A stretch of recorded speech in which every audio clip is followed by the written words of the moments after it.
listeners, this is the We Connect for June 27th and 28th. We're still in the same key question, whose way is perfect? God's way is perfect.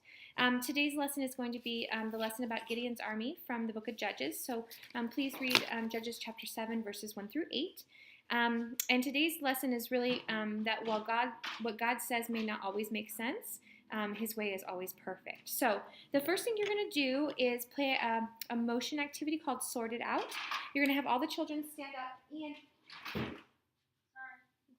Sorry.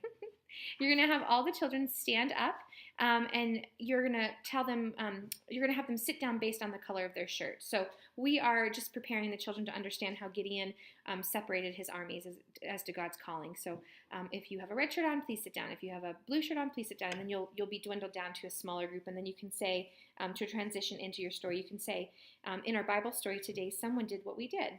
He separated people out until there were only a few left. I wonder what he needed the few people for. And then, you can pause for responses, and then you can go into your story. So, again, today's lesson is the lesson of Gideon.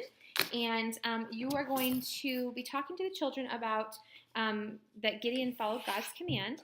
And it may not have made a lot of sense, but he followed it nonetheless. And so you'll have army men. You may also have a bucket, or you may bring a bucket of water with you. You don't need the bucket of water, but you'll have army men supplied to you. And so you'll start by telling the kids that Gideon was called to fight the Midianites, and that God told him that he didn't need the entire army. The first thing he told the men is anybody that was scared was able to go away and not have to fight, and so you can put a couple of them down.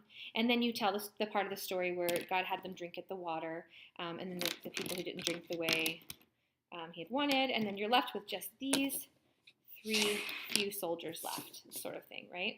And then you can explain that even though that seems crazy, that seems like these 3 soldiers could never have defeated the Midianite army, they did because it's God's way, and God made sure that would happen.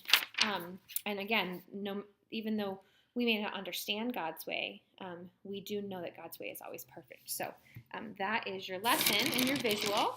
Your craft this week is going to be soldiers for the kids, so they can retell their story. They're each going to get 3 of these, so you'll give them 3 popsicle sticks and 3 of the soldiers. Have them color their soldiers and then glue the popsicle sticks, and then I'd have them retell the story of the 3 different ways that Gideon separated his soldiers and why that was important. And then your last class activity before your memory verse is just an activity we're calling, what did I call it? Walk the line. So you're going to have 4 different colored circles, and you're going to have the same color yarn. And you'll basically tape your yarn down to the floor, and you'll tape your circles to the end of the line. They're trying to get to the circle. And so you'll separate your class into 4 separate groups. And then you'll have a bunch of colored stickers, yellow, blue, red, yellow, and green. You just need to cut these or have a strip, cut them into strips, and you'll have a paper bag.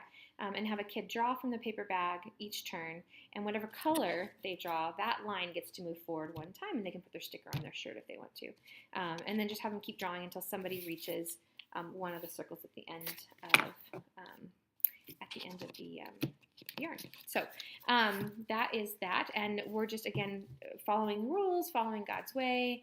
God's way is perfect, and that can help you transition into your memory verse, which is, again, 2 Samuel 22:31, God's way is perfect. So it says 2 Samuel 21, God's way is perfect. 2 Samuel 22:31. So that is your lesson. Now you have Stormy Jane the dog this week, and she is written into the memory or into the Bible lesson. You will keep Stormy Jane in your classroom because we'll use it all next month as well. So thank you for that. I hope you guys had a really wonderful and blessed month teaching. For those of you who helped with VBS, thank you so much. It was such an amazingly fun time, and we've just had so many reports that it was one of the best VBSs many of our kids had ever attended. So thank you so much for helping that make that possible. We obviously couldn't do it without you guys, and it really was a joyous time. So thank you very much. For those of you who are volunteering in Fort Lupton this coming July, thank you in advance, and we're looking forward to another great VBS. So thank you so much, and ask your campus director if you have any questions.